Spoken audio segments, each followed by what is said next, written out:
Hi hello నమస్తే welcome to our channel. ప్రస్తుతం స్టూడియోలో మనతో పాటు ఉన్నారు స్టాక్ మార్కెట్ ఎక్స్పర్ట్ జీవి సత్యనారాయణ గారు. నమస్కారం. నమస్తే. సిఏజిఆర్ అనే వర్డ్ ఎక్కువగా వినిపిస్తూ ఉంటుంది. Compound annual growth rate stock మార్కెట్లో అసలు ఏంటి, దాని అర్థం ఏంటి? ఓకే, సిఏజిఆర్ ఏంటంటే జనరల్గా ఊళ్ళల్లో కానీ ఎక్కడైనా వడ్డీ లెక్కలేస్తారు. ఈ వడ్డీ లెక్కలేసేదాన్నే పేరుకి ఇప్పుడు సపోజ్ పోస్ట్ ఆఫీసు, బ్యాంకులు, ప్రావిడెంట్ ఫండ్ 7% 8% అంటారు. పేరుకి 7% 8%. రూపాయి వడ్డీ అనుకోండి 12%, రూపాయిన్నర వడ్డీ అనుకోండి 18%, ₹2 వడ్డీ 24%.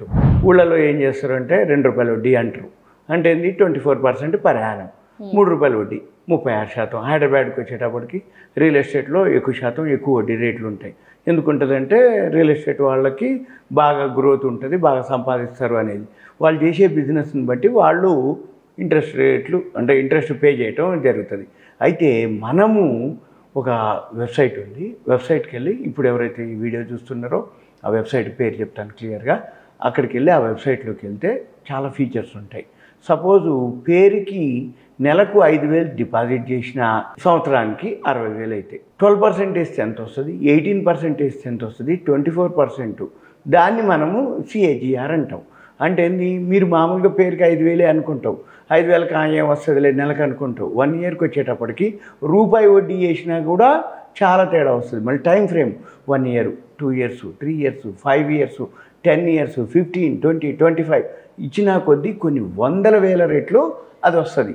అది ఎలా వస్తుంది ఏంటిదంటే క్యాల్కులేటర్ అది, అంతే తప్ప గుడ్డికి చెప్పేది కాదు. మాన్యువల్గా ఇంత వస్తుందిలే, సుమారుకి ఇంత వస్తుందిలే, ఉజ్జాయింపుకి ఇంత వస్తుందిలే అనేది కాదు.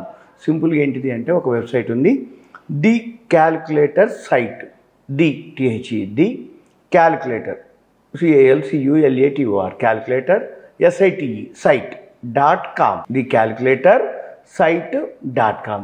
ఈ సైట్లోకి వెళ్ళి అక్కడ ఫీచర్స్ చాలా ఉంటాయి. ఫైనాన్స్ అని, ఫీచర్స్ అని, యూనిటీ గ్రూప్స్ అని, ఒక్కొక్క ఫైనాన్స్ అని దాని మీద క్లిక్ చేస్తే కాంపౌండెడ్ ఇంట్రెస్ట్ క్యాల్కులేటర్ అని ఒక వర్డ్ వస్తుంది.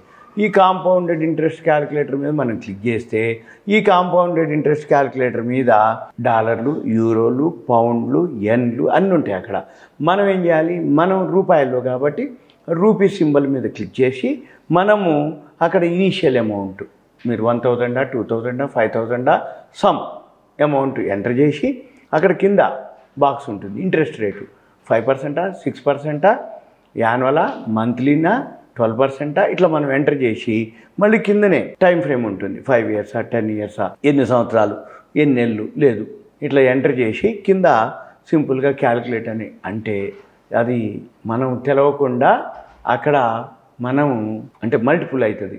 క్యాల్కులేటరే పెన్ను నోట్బుక్ దగ్గర పెట్టుకోవాలి. సపోజ్ SIP సిస్టమేటిక్ చేద్దాం అనుకున్నావు, ఒక 5,000 వేద్దాం అనుకున్నావు, షేర్ మార్కెట్లో వేస్తున్నావు, వాళ్ళు ఏమి లేదు 12% CAGR వస్తే చాలు అని అనుకున్నావు. 12% CAGR తోటి 5,000 కనుక నెలకేస్తూ పోతే సంవత్సరానికి 60,000 అవుతాయి. ఈ 60,000 1 ఇయర్ తర్వాత ఎంత అవుతుంది అక్కడ చూపించేస్తుంది. లేదు 10,000, లేదు టైం ఫ్రేమ్ 1 ఇయర్, 2 ఇయర్స్, మన పని ఏం లేదు, పెన్ను నోట్బుక్ దగ్గర పెట్టుకోవాలి. ఫస్ట్ ఏం చేయాలి, మీరు 1 ఇయర్ అనుకోండి, 1 ఇయర్కి ఎంత వస్తుంది, 2 ఇయర్స్కి ఎంత వస్తుంది, 5 ఇయర్స్, 10 ఇయర్స్ ఇట్లా. ఇదే కాకుండా Screener.in అని ఇంకో వెబ్సైట్ ఉంది. ఈ Screener.inలోకి వెళ్తే మనము ఏదైతే కంపెనీ ఒక షేర్ ఉందనుకోండి, ఇక్కడ CAGR 20, 13, 15, 12, మ్యాక్సిమం 12, 15 తోటే కొన్ని వందల రేట్లు వస్తాయి. ఇక 24, 30% ఉన్నది అంటే ఇంకా ఎక్కువ వస్తాయి అన్నమాట సింపుల్గా. అయితే మనం చూసుకోవచ్చు అక్కడ ఈ Screener.inలోకి వెళ్ళి ఏదైతే కంపెనీ ఉందో ఆ కంపెనీ పేరు ఎంటర్ చేయాలి. ఉదాహరణకి ఇప్పుడు బాగా ఉన్నటువంటి TCS అనుకోండి, టాటా కన్సల్టెన్సీ, దాని మీద క్లిక్ చేస్తే సెర్చ్లోకి వెళ్ళి క్లిక్ చేసి పేజీ డౌన్ చేస్తే అక్కడ మనకి ఏ కంపెనీ ఎంత CAGR వచ్చింది అనేది. సపోజ్ ఇప్పుడు TCS వచ్చి 10 సంవత్సరాల నుంచి కూడా వచ్చింది 14%. ఉన్న వాటిల్లో లీడింగ్ ఏదైతే ఉందో అది 14% వచ్చింది 10 ఇయర్స్ నుంచి. లాస్ట్ ఇయర్ వచ్చి 23% వచ్చింది. అంటే ఏంది, అంత పెద్ద కంపెనీ, అది కూడా అంత వచ్చిందంటేనే అప్పటికి చాలా ఎక్కువ అనమాట. షేర్ మార్కెట్లో చాలామందికి ఏముంటుందంటే పేరుకి 12%, 14% కనుక నీకు కంటిన్యూగా రెగ్యులర్ కనుక CAGR వస్తే చాలా పైసలు వస్తాయి అన్నమాట.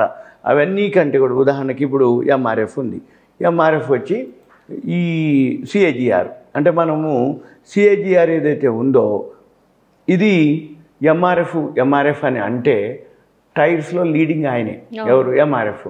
అది కూడా 10 yearsలో 13% CAGR. అంటే అంత రేటు ఉంటే అన్ని పైసలు వస్తాయన్నమాట. 13% ఉంటేనే.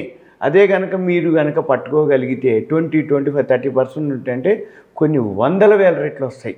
అయితే ఇవన్నీ మనము ప్రతి స్క్రిప్ట్ చెప్పేది కాదు. కాకపోతే ఏం చేయాలంటే ఈ వీడియో ఎవరైతే చూస్తారో వాళ్ళు పెన్ను నోట్బుక్ దగ్గర పెట్టుకొని screener.inలోకి వెళ్ళి ఏదైతే ఒక share TCS, MRF, suppose HAL, SBI, any doctor Reddy's lab అనో ఒక కంపెనీ పేరు, వాళ్ళకి తెలిసిన కంపెనీ పేరు ఎంటర్ చేసి కిందికి వస్తే అక్కడ CAGR చూపిస్తుంది. లేదు అనుకుంటే కాంపౌండెడ్, ఇప్పుడు మనం ఏదైతే వెబ్సైట్ చెప్పినో calculator site, the calculator site, అక్కడికి వెళ్ళి మీరు క్లిక్ చేసుకొని ఇప్పుడు జరిగిపోయింది చూపిస్తుంది screener.inలో. జరగబోయేది చెప్పేది క్యాల్కులేటర్. ఆ జరగబోయేది ఏంటిది? ఇప్పటి నుంచి కనుక మంచి కంపెనీలో మీరు నెలకు ఒక 5,000, 10,000 సమ్ ఎంత ఉండే అంత మనం ఎంత వేద్దాం అనుకున్నాం సేవింగ్స్. సపోజ్ మన ఇంట్లో చిన్న పిల్లలు ఉన్నారు, అమ్మాయి కానీ అబ్బాయి కానీ, ఇప్పుడే స్కూల్కి పంపిస్తారు, నర్సరీకో ఎల్కేజీకో స్కూల్కి పోతున్నారు.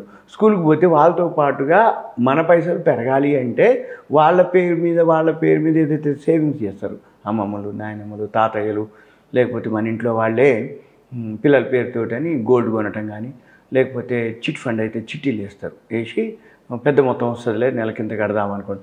లేదు పోస్ట్ ఆఫీస్లో, బ్యాంకులోనో సేవింగ్స్ అకౌంట్ మాదిరి మంత్లీ సేవింగ్ చేస్తారు. అలా కాకుండా షేర్ మార్కెట్లో ఒక 5,000, 10,000 వేసి మంచి కంపెనీలో మ్యూచువల్ ఫండ్స్ కానీ, ఈటీఎఫ్లు కానీ, షేర్ మార్కెట్లో కొన్ని కంపెనీలు SIP ద్వారా సపోజ్ అక్కడ మనం క్యాల్కులేట్ చేసుకొని ఓకే మనం 5,000 వేస్తున్నాం ఒక 15 years, సపోజ్ ఇప్పుడు 3 yearsకే జాయిన్ చేస్తారు, 2.5, 3 yearsకే. మరి 2.5, 3 years నుంచి ఒక 22, 23 yearsకి అంటే 21, 22 yearsకి ఎడ్యుకేషన్ అయిపోతుంది. ఇంకా పీజీ కనుక చేయాలంటే ఇంకో 2, 3 years.